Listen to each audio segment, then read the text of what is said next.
Donald has been in full blown meltdown mode since Friday.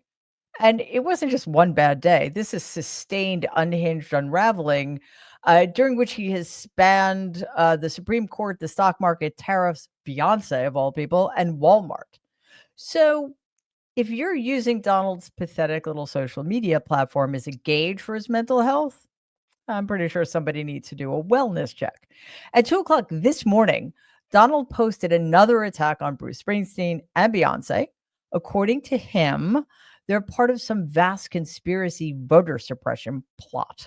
He wrote in part, quote, "How much did Kamala Harris pay Springsteen for his poor performance during her campaign for president? Why did he accept that money if he's such a fan of hers? Isn't that a major and illegal campaign contribution? What about Beyonce? And how much went to Oprah and Bono? I'm going to call for a major investigation into this matter," unquote. Well, when it comes to breaking campaign finance laws, Donald knows whereof he speaks. And by the way, Harris's campaign paid for production costs, which is legally required. Not one of the artists Donald mentions got paid to speak. Oprah confirmed she didn't get a dime. Beyonce paid for her own flights and glamorous makeup and costumes, etc., out of pocket. Springsteen's fee was for a sound and staging, not for an endorsement. And Bono did not appear at any of Kamala Harris's campaign events, so I'm not even sure why he was mentioned. Donald, of course, continues to be incapable of distinguishing performance and prosecution, especially when it's 2 o'clock in the morning, and he seems to be losing his grip on everything else. Now, I wonder, of course, if this has nothing to do with campaign finance law at all, but is more directly about the fact that Bruce Springsteen opened his new world tour by calling Donald unfit to serve. Take a look at this. There's some very weird, strange, and dangerous shit going on out there right now. In America,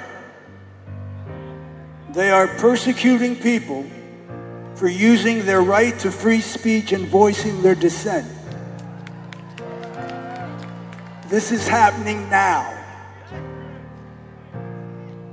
In America, the richest men are taking satisfaction in abandoning the world's poorest children to sickness and death. A majority of our elected representatives have failed to protect the American people from the abuses of an unfit president and a rogue government. Oh, yeah. By the way, I'm sure part of the thing that is so upsetting to Donald, besides, of course, the fact that Bruce Springsteen is actually talented, Bruce Springsteen is only like 3 years younger than Donald. So, again, just a suggestion if you're interested in doing a side-by-side comparison. That is irrelevant to me. Pretty sure it's not irrelevant to him. But I'm very glad that Bruce Springsteen spoke out. But he was not the only musician Donald spent the weekend attacking.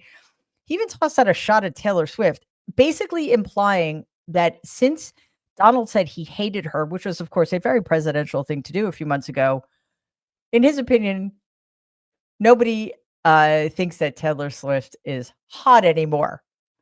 So again, Donald, look in the mirror.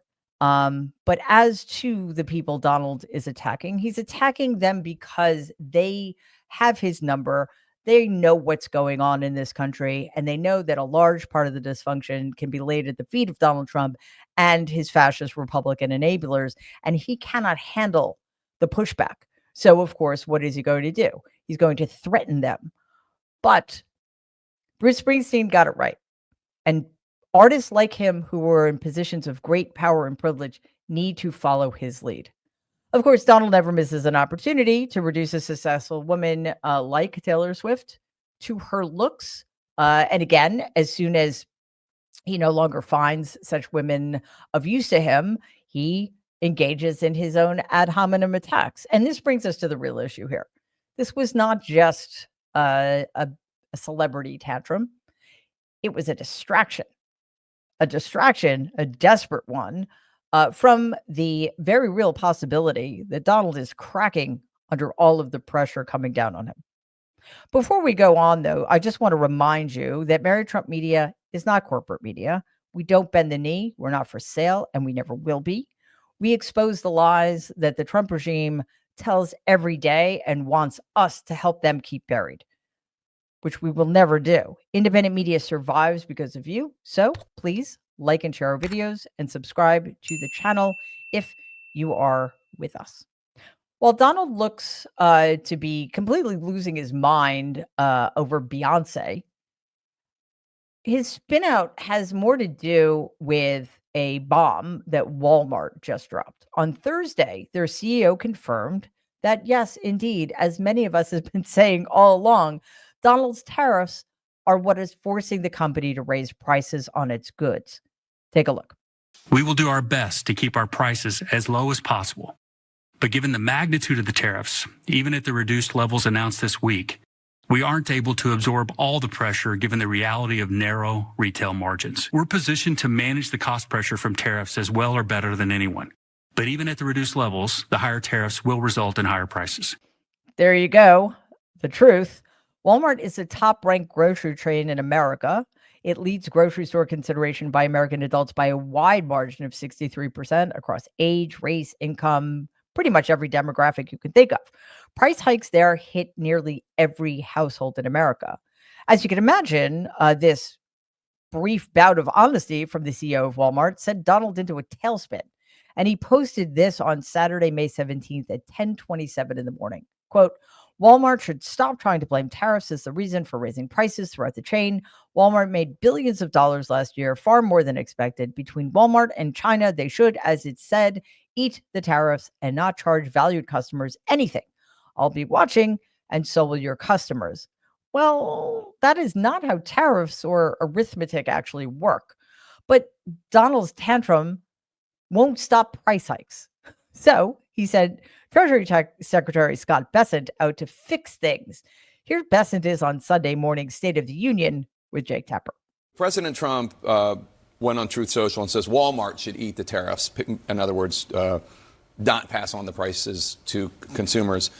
Doesn't that inherently serve as an acknowledgement that tariffs are essentially a tax on consumers? Because initially President Trump said, well, other countries, that's not true. Countries pay for the tariffs. But here we have a perfect example. China gets these tariffs, and then Walmart has to raise its prices, and consumers end up paying for them. Well, Jake, in essence, what you're saying is you're saying taxes are inflationary, so let's pass the Trump tax cuts, and that'll be disinflationary if we continue that line of thinking. I don't know that you can put me on as endorsing anything, but go ahead. Let's just keep everything consistent. I did speak to Doug McMillan, who I have a very good relationship, yesterday, just to understand what he had to say. And, understand that came from an earnings call. On an earnings call, because of SEC requirements, they have to give the most draconian case. So Walmart will be absorbing some of the tariffs. Some may get passed on to consumers. A couple of things here. First of all, Jake Tapper, that would have been a perfect opportunity to push back, but no, you did not. But here's the translation of what Scott Bessent was saying. Yes, Americans are paying more because of the tariffs. Axios estimates that $2,300 per household will be added to Americans' bills this year. That is a lot of money. Also, quick tip for Donald. If you're going to be surrounded by sycophants who aren't particularly bright, you might want to get some who just lie better. So now we have Target, Amazon, Costco, all preparing for price increases. Meanwhile, the Trump regime keeps insisting that tariffs are tax cuts. Even Press Secretary Caroline Leavitt tried to clean it up this morning by claiming CEOs are required to be dramatic on earnings calls. Does he acknowledge that if companies don't absorb the full cost, Americans will have to pay? Well, first of all, the CEO of Walmart made those comments about the tariffs on an earnings call where CEOs, I believe, are legally obligated to give the most dire warnings and forecasts to their investors and stakeholders. The reality is, as the president has always maintained, Chinese producers will be absorbing the cost of these tariffs. And that is why China was so quick to hustle to the negotiating table. The president is committed to ensuring that prices remain low for American consumers, and he maintains the position that foreign countries will absorb these tariffs. What does he mean by "I'll be watching" to Walmart? He'll be watching, seeing what they're doing. I did not know that CEOs were legally obligated to be drama queens during earnings calls. I actually thought that their job was to make sure that they earn as much money as possible, which sounds like exactly what the CEO of Walmart is making sure happens by passing on the extra added expense caused by tariffs onto the consumer. Otherwise, I think what Donald is asking for is socialism. And I thought Republicans weren't really behind that sort of thing. So here we are. This is now the official policy of the Republican Party and its leader, Donald Trump. Capitalism is the problem. Not that I'm going to disagree with that entirely. As the tariffs continue to hit consumer prices, which is to say, raise them, Moody's downgraded the United States credit rating. On Friday, Moody's stripped the U.S. of its last perfect credit rating, ended a 107-year run. So tired of winning. The downgrade cited soaring deficits and political dysfunction. And if any of that sounds familiar, that's because that's what we've been dealing with since January 20th of this year.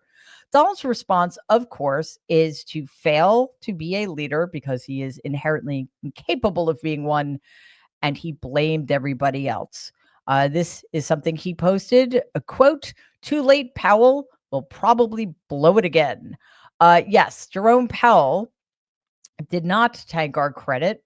That would be Donald's deficit busting, tax slashing, quote, "one big beautiful bill," unquote, that did that. The bill, by the way, cleared a key vote this weekend in the House of Representatives and is projected to add over $3 trillion to the United States debt. Today, markets responded. Stocks dropped, the dollar weakened, Treasury yields hit 5%, which means higher costs for credit cards, mortgages, and car loans, as if American consumers and taxpayers aren't dealing with enough. While Donald lashes out at Jerome Powell, the economy is reacting to him, his incompetence, his stupidity, his chaos, and quite frankly, the uncertainty and volatility that he is causing around him. I don't know how else the economy is going to respond unless and until we get some stability injected back into this equation. But with Donald leading things and absolutely nobody deciding to rein him in, I don't think that's going to happen in the foreseeable future.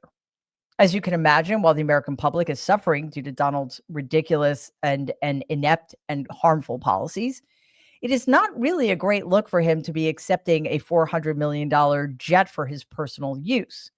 And that was another point of his panic this weekend, that gift from Qatar.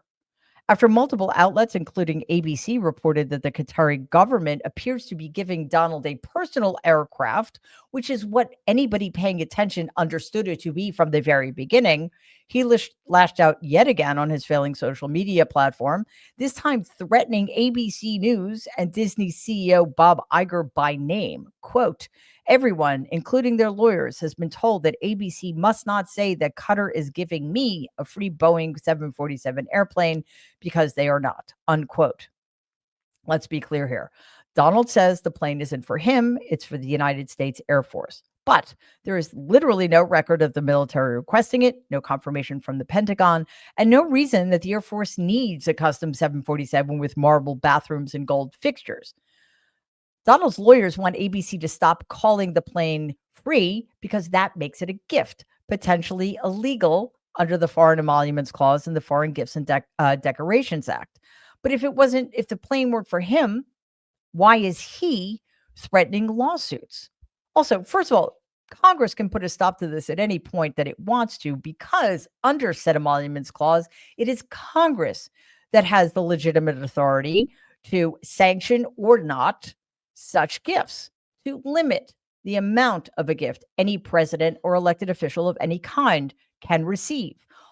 And it is on its face absurd that this was ever meant to be a gift to the United States of America. First of all, we already have an Air Force One. Secondly, Retrofitting this plane would cost the American taxpayer billions of dollars and take years, probably well beyond Donald's term.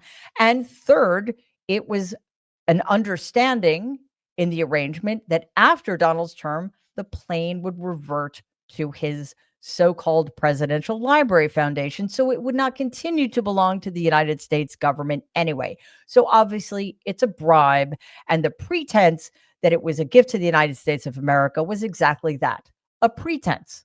Finally, on Friday, the Supreme Court blocked Donald from using the Alien Enemies Act to be really cruel and deport Venezuelan migrants without due process, because he apparently thinks that he is the only person on the planet who deserves due process. His response, of course, was a full caps lock meltdown.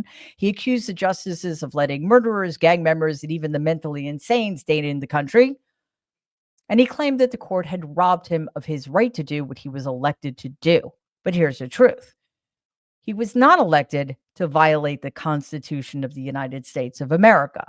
Even his own appointees on the court, all three of them, sided with the majority. Now, it's heartening, I suppose, that even though they are on the corrupt, illegitimate supermajority of the Supreme Court, that Donald's appointees did side with the rule of law. That has not always happened before. But let's remember that they're in part responsible for the fact that they made Donald Trump, of all people, essentially an imperial president by deciding that he can essentially do whatever he wants as long as it is under the umbrella of an official act. So where does that leave us?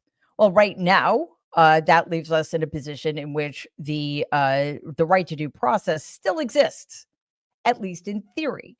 What we need to pay attention to, though, is what will the Trump regime do with this? Will they abide by the Supreme Court decision, or will they continue to push through their illegal, unconstitutional disappearing of people who are denied due process? Because again, apparently, according to Donald Trump, the only person who deserves due process is him. And he has been taking advantage of that right for decades now. And I would say to the Supreme Court and to the judiciary branch in general and to the legislative branch, now might be the time to figure out how to enforce your decisions, because otherwise Donald Trump is going to continue to run roughshod over the Constitution and over the rights of the American people, not him. Please take a second and like and share this video. It'd be awesome if you could subscribe to the channel. If you're listening to us in podcast form, please follow us and give the show a 5-star rating, because it really does help other people find our content. Thanks.